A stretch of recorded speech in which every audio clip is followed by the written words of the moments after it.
Bem-vindos ao nosso canal YouTube, no nosso Falando Nisso de hoje, com uma pergunta tripla. Carol Barroso gostaria de ver uma abordagem sobre as relações das redes sociais com sintomas e afetos. Como as redes sociais têm influenciado o nosso psiquismo? Uma pergunta, assim, genérica, mas muito importante. Cristiano Rockloss, como a psicanálise vê as redes sociais no sentido da vida instagrâmica e de todo esse universo teatral em busca de reconhecimento? Vou marcar esse teatral e reconhecimento, né? Tô sentindo um tom meio crítico nessa parte da pergunta. E de J. Novelli. Dunker, parabéns pelo canal, muito importante para tornar a psicanálise acessível ao público leigo, sem banalizar. Gostaria que você falasse sobre o fenômeno dos aplicativos de paquera, como o Tinder e assemelhados.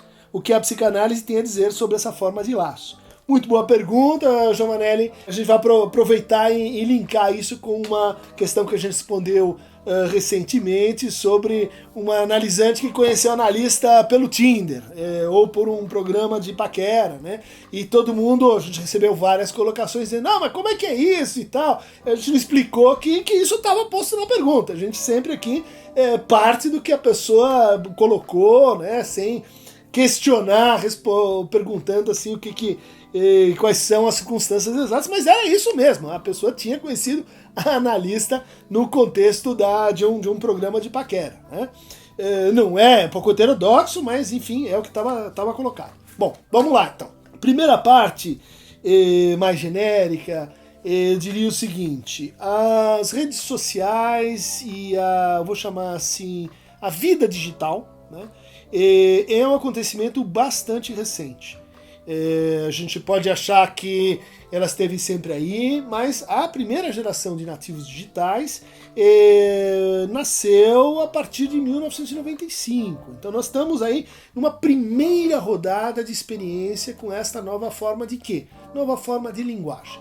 No fundo, traduzindo, né, o que são as redes, qual a diferença, né, das redes sociais, do e-mail, dos programas de paquera, é a linguagem. É a forma como a gente está na relação com o outro, então a linguagem condicionando as relações sociais, e como alterações de linguagem de fato interferem, portanto, na gramática do desejo, nas disposições do eu, nos nossos processos de individualização, na economia de gozo e na nossa relação de desejo e de demanda. Então há uma interferência sim, o importante seria tentar assim localizar de que natureza é que é essa distinção, atentando para o fato de que, sendo uma primeira geração, nós não sabemos exatamente quais são os efeitos disso, né, para a criação de crianças, por exemplo. Há alguns estudos franceses que não recomendam o uso de tablet, uso de babá eletrônica, assim como o telefone e smartphone, antes dos 3 anos, porque isso interferiria realmente na formação do sistema visomotor, na formação da codificação de imagem, né? Isso seria assim deletério. Há um trabalho que eu gosto muito, até participei com um capítulo, organizado pela Julieta Jerusalinski, né, Intoxicação Digital Eletrônica, que tenta então abordar os diferentes impactos disso, especialmente nas crianças, né? Bom, mas entrando então em mais detalhes, essa nova forma de linguagem, o que a caracteriza, né? Então a gente pode dizer, há uma alteração primária no tempo da linguagem, no tempo das trocas de palavras, né? Então, comparemos com uma conversação.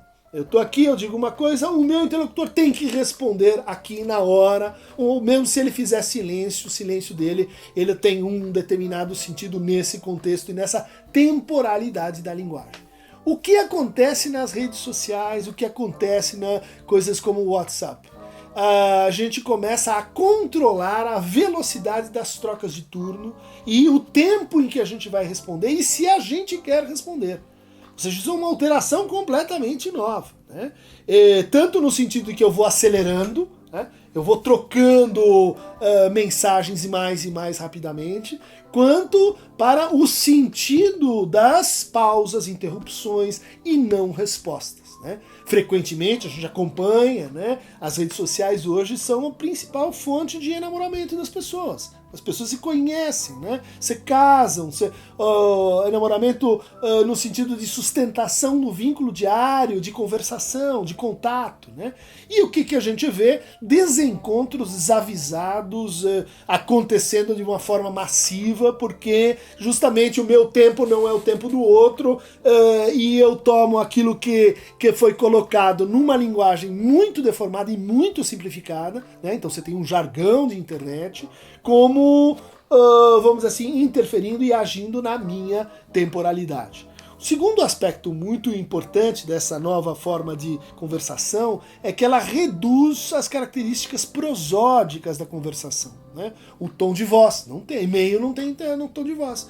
Por isso, os que se especializaram nesse tipo de linguagem recomendam que a gente seja superlativo, né?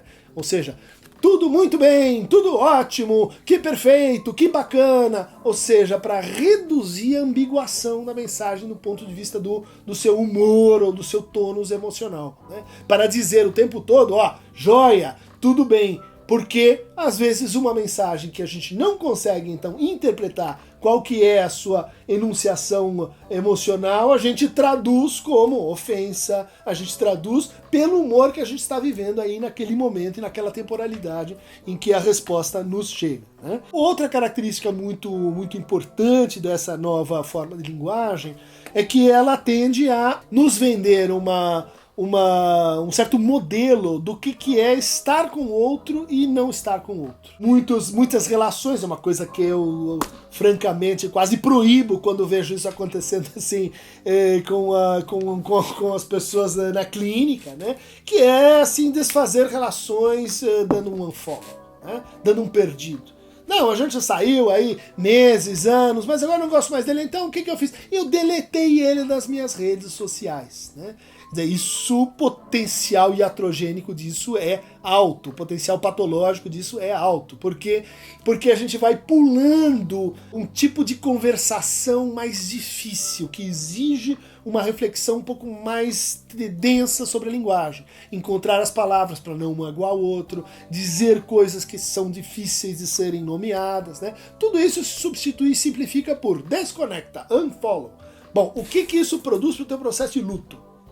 Coisas ruins. Você desconecta, mas a pessoa começa a reaparecer no seu sonho. Você desconecta, você encontra ela, acha que ela tá te stalkeando. Você desconecta e você imagina que as pessoas podem ser eliminadas, né? Que elas podem assim se tornarem invisíveis. Por quê? Porque faz parte desta linguagem vender pra gente uma espécie assim de ilusão de condomínio, ilusão de bolha fechada, de que você controla, né, todo o ambiente onde você está. Porque você escolhe, porque você determina, porque você justamente corta. Essa ilusão, ela tem um efeito patológico do ponto de vista narcísico. Ela aumenta o volume do eu e ela diminui o tamanho do mundo. Isso faz com que você, assim, se ache muito mais do que você é. E você ache o mundo muito menor do que ele é.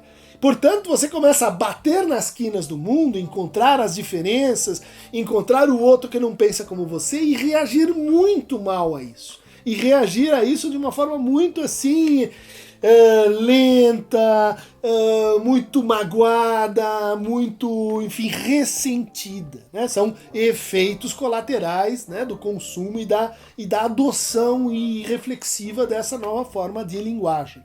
Outra característica muito, muito traiçoeira da linguagem digital é que ela cria um mundo, a gente quando entra, né, ela entra num mundo que está te dizendo, né, nas entrelinhas, o seguinte: a sua opinião é muito importante, o seu clique é muito importante, a sua curtida é muito importante. A gente está dizendo isso, hein? Clica lá no Aqueronta Movevo, se inscreva no canal. Isso cria uma sensação subjetiva de que o outro está sempre muito interessado em nós, né? Na nossa opinião, nos nossos trejeitos, nas nossas ideias, o que é, vamos dizer assim, um pouco falso, né? Um pouco assim relativo. Mas é uma ilusão que a gente consegue, assim, mais ou menos administrar-se, e isso gera efeitos de queda de ideal, de choque narcísico, de traumas especulares, né, derivados do excesso de imaginarização. Para falar com esse conceito de imaginário, que é um conceito do Lacan. No caso das relações amorosas, tem a pergunta aqui sobre o Tinder, eu já declarei, agora vou me explicar melhor, que eu sou francamente favorável a todos os aplicativos de paquera, de encontro, Grindr, gay, sadomasoquista. Acho que a coisa assim maravilhosa da linguagem digital é que ela permite que formas de sexualidade antes assim completamente aniquiladas, né, ou sem voz, sem lugar, elas encontrem algum grupo, algum reconhecimento e alguma expressão. Isso é super legal. A partir desse instrumento, fica difícil a gente comparar, né, com o que era você chegar numa terceira idade, você se tornar viúvo ou viúva, dentro de uma família, numa determinada cultura, em que conhecer outro, para ter uma vida sexual, para ter uma vida amorosa, era uma coisa assim muito difícil. Graças a São Dimas à tarde, nós temos as redes sociais, e eu insisto, façam bom uso disso. Agora, segunda parte, né? Segunda parte é qual uso? As pessoas reclamam muito. Frequentemente, as decepções amorosas, né? Ah, não deu certo. Estava saindo com um cara, não deu certo. Então, o que eu faço? Né? Isso é muito interessante. Eu dou um unfollow nele, eu tiro ele da minha rede social e eu saio dos aplicativos. Né? Olha só que bacana, né? Quer dizer, é como o cara que chuta o computador, a impressora, porque ela não está funcionando naquela hora. Eu digo assim, eu não quero mais saber disso. Em vez de observar que, como todo instrumento, ele depende de como você o usa. Uma rede social te coloca em contato com, 5 milhões de pretendentes. Como é que você vai fazer para se contar? Como é que você vai fazer para se apresentar?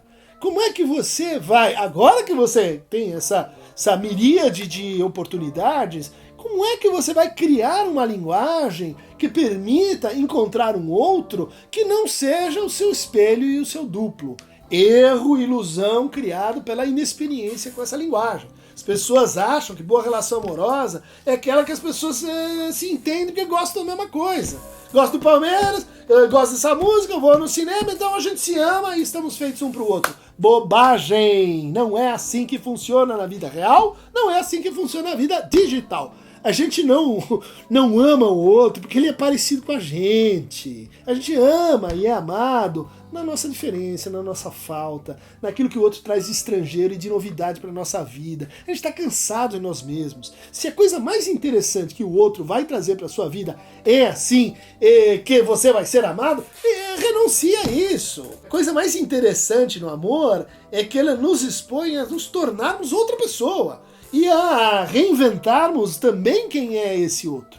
Bom, mas a maior parte das relações assim primárias no Tinder, elas são feitas à base de um equívoco de compartilhamento de gostos, né? Isso é muito primário. Ou então de formas de amar muito pasteurizadas, do tipo, olha, eu já tenho meu filme inteiro aqui rodado. Eu já sei quantos filhos vou ter, onde vamos nos casar, eu já sei em que igreja, eu sei em que escola eles vão estudar, ou o Jack já fez o roteiro, o Bully já tem as flores para o batizado do nosso filho, eu só preciso de um casting. Alguém que vai entrar, frufru, e vai fazer esse personagem que eu já projetei que vai ser perfeito e maravilhoso. A besta quadrada não está conseguindo amar nada além dela mesma. Né? Porque quem é esse personagem que esse sujeito inventou? É uma projeção imaginária, né? Muito superficial em geral, do que ela gostaria de se ver no outro, né? Uma versão dela mesma. Então, esse uso não. Mas não vá culpar o Tinder e Grindr porque você não sabe fazer valer a importância da palavra, né? Me lembro de um caso muito interessante de uma dessas pessoas que estava inconformada, porque ela entrava no Tinder e saía com um, não dava certo, saía com outro, não dava certo. Até que eu decido perguntar, não, mas como é que funciona esse negócio? Você não tem que fazer um perfil? Tem. Como é que é o seu perfil? E daí a pessoa me conta o perfil e parece assim um anúncio de casas pernambucanas. Parece a pessoa expondo um pedaço de bife no açougue. Aqui a paleta, o acém, a foto completamente montada. Mas escuta, como é que você está se apresentando assim e depois você reclama que o cara vem comer o bife e vai embora? Se você quer outra coisa, ofereça outra coisa. E a pessoa, enfim, foi um pouco duro assim na hora, mas valeu a pena, porque esta pessoa volta e me diz assim, sabe que eu pensei nisso? Eu nunca tinha pensado que eu precisava assim falar mais assim propriamente quem eu sou. Me apresentar para o outro de tal forma que o outro conseguisse perceber um pouco as minhas diferenças. E uma coisa que essa pessoa tinha é que ela gostava de literatura alemã, falava alemão, gostava de Schiller, Goethe. E daí o que ela faz? Põe lá no seu perfil, em alemão, uma poesia. Uma poesia linda, de Hölderlin, e que quantos dos 7 milhões vão entender? Justamente um dos 3 com quem ela se apaixona, está casada hoje, deu tudo certo. Mas porque a pessoa se deu ao trabalho de linguagem, porque a pessoa se deu ao trabalho de, vamos dizer assim, se reinventar e se descobrir para poder ser reconhecida pelo outro, pelo menos para esses primeiros contratos, né, para os primeiros trocas que podem então gerar um grande amor ou não, né? Isso é muito, muito importante a gente ter em mente que o espectro da paquera ele aumentou muito. Agora, a pessoa que diz assim, tô com 6 no Tinder, saio uma vez com uma, outra vez com a outra, e daí depois de 5 meses o cara tá exausto e vazio. Porque não adianta. Amor é como o truque do coelho na cartola. Você tira porque antes você pôs o coelho lá. Se você é super maioral e consegue pôr 2 coelhos, 3 coelhos em 3 cartolas, você, assim, é um super. Mas em geral, se a gente quer qualidade, tem que oferecer qualidade. Se a gente quer respeito, se a gente quer dedicação, se a gente quer entrega, tem que oferecer isso. Se ficar esperando primeiro o outro vai dar, é o que todo mundo faz, e por isso que dá assim esse desencontro generalizado, esse ressentimento com as redes sociais. Deixa as redes sociais em paz, não tem nada a ver com isso. Nós que estamos descobrindo essa história toda é que temos. Eu tenho uma observação sobre essa ideia de que então nas redes sociais é uma imensa batalha pelo reconhecimento, isso tudo é falso, isso tudo é mentiroso, isso é inautêntico, isso é ruim. Eu entendo o que a pergunta quer dizer, é claro que isso produz uma série de personagens, né, de pessoas que vivem suas vidas como personagens, e que acham que pode mudar as suas vidas mudando os seus personagens, né?